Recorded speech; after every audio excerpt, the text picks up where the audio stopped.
Hey folks, welcome back to the channel. Happy Catty Crypto here. So let's dive straight into a update specifically on A813, discussing A813, what it means, the fact that it's passed, and how this all works. So it's a community pool spend proposal, and it's the first time as a community we've decided to approve one, because this is the first one that's actually been put up. And it was put up by Edward Kim, if you didn't know that, and it's been gone through with different people. And there's going to be a multi-signature wallet which will be supervised by Ed, Marco and JWAMB from all nodes. The idea behind the community pool is for the community to make use of it. Luna is making use of it by currently discussing an expedition which is now moved over to the Alliance module and building on that. So in a sense, what does this mean? Well, this means if we go to the Terra Station main hub, we go to the community pool, you'll be able to see that the USTC has gone drastically down. And this is because of the simple fact, the second that passed and approved, it distributed that amount to this wallet. And it's as simple as that. So like, say you had a project, right? And you needed funding for it. You could have got funding as long as the community agrees with you. So this is the wallet it's gone to. We can see it here, and it's going to be for Ed's grant scheme. Now, the grant scheme in itself does not prevent the submission of any community pool spend on their own. So this doesn't stop you from just putting a proposal up, doing an Agora text and writing it all out and helping people to understand that your projects could be something that possibly, if funded, it could blossom and bloom and provide back to the blockchain itself. And this passed on flying colors. The sad part was it was never ever whitelisted, and I feel like whitelisting should always be done with every proposal. It's not super complicated to do that. We should really do a video on it. The program in itself aims to be the recommended method to request a grant due to the oversight, peer review and rationale described above. It basically means projects that go through Ed's grant scheme, you know, they could near on be trusted at a 100% level because of the sheer fact that they've gone through a special kind of selection process to get to where they were. But like I said, this is not a power of control over who gets to put projects up, who doesn't. You can still go your own route and not have to go through this and still get a grant. Okay, don't ever see this as a point of control or anything like that, because anyone right now can just go and put a proposal up. It really is as simple as that. It's as simple as just going new proposal, changing the proposal type to a community pool spend. We need food for happy. You know, put the description of why we need food for happy. It's going to cost for a bag of food. It's going to cost us 3,000 Luna Classic, which you're not allowed to do. The deposit. What am I going on about here? So you know what I'm getting at though. It really is as simple as just filling everything out and putting a good description in. Make sure you always do an Agora text and discuss things first on Agora really before you do put it up, just to be a little bit more respectful towards other people that do follow the correct process. In the broader scale of the scam proposals stopping, I don't think they're ever going to. And there's people that just put straight up troll proposals up just because of the straight fact they know it annoys people. So I think it's always going to be something we're going to have to deal with here in the Luna Classic and the Luna environment as well, because everything's the same over there. So moving forward with the grant scheme, what does this mean? Well, it just gives us a really good kind of route for projects to possibly go through to get vetted for funding a bit more guaranteed, so to speak. But ultimately, there's so many projects out there that are building at the moment that are just being ignored on the broader like scale of things, and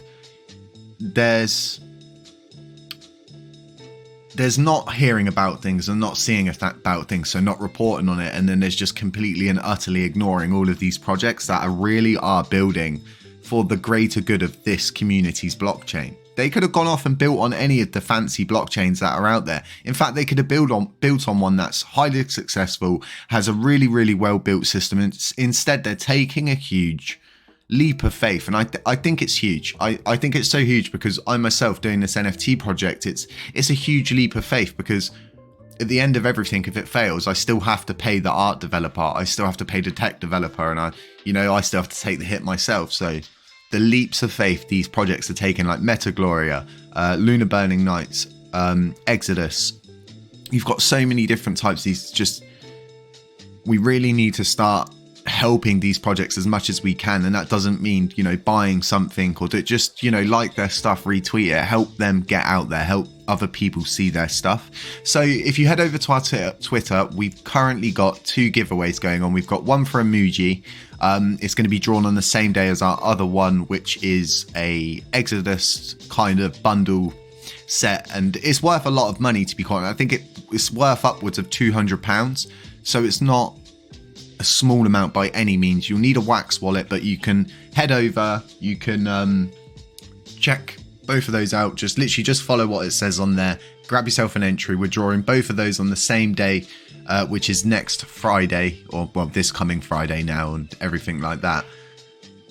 The Metagloria marketplace is going to be launching within the next, I think it's the 14th, it goes fully 100% live. So in itself, like I said, our NFT project, we're going to be doing a video for you guys tomorrow morning, coming out first thing of the day for you, showing you some art, just really showing you the actual project, what the art looks like, what the NFTs look like, what it's all about, and kind of getting down and dirty with everything to do with our NFT project. And then after that, starting to look towards actually getting a set in stone launch date, and then obviously working towards that day, upwards towards that.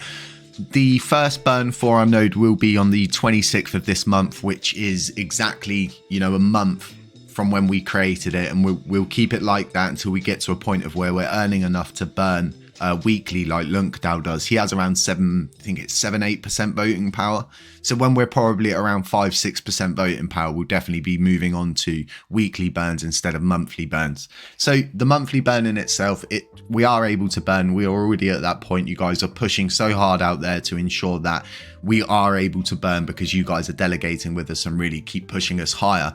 And it's kind of like the most simplest ways that you can burn is just by, you know, delegating your coins with one of the validators out there that are providing these burns. But what you got to remember is the ones that are saying it, you need to understand, are they able to cover their running cost and burn? That is a big issue, because the running cost in itself will need to come out first before anybody burns anything. That's just totally normal in any business. But, you know, and this kind of falls back to the issue behind validators currently, where we've got loads and loads of validators. We've got 127 of them now, and they really are struggling to, you know, get vote power, become profitable and everything like that. And the active set's still not filled up. So we do need to start either getting a better distribution of voting power or more coins delegated. And since we've had new validators back, it has been creeping up very, very slowly. We were at 10% before that new validators came on board. So we've gained 2.26%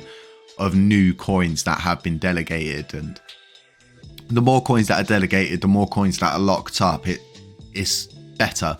Luna has around 50% of its whole supplies delegated currently, which is, you know, insane. Their system's exactly the same as ours. There's really not any difference between the two, apart from we have a burn tax and they don't. Now, the burn tax in itself, people are asking, you know, when's something going to change? When's this going to change? When that's going to change?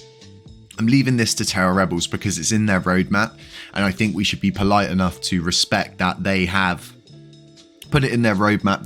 They're going to look at it, check the data, and see how they can make that burn tax either work better or leave it as it currently is. I look forward to getting all those kind of bits of data from Terra Rebels in the future.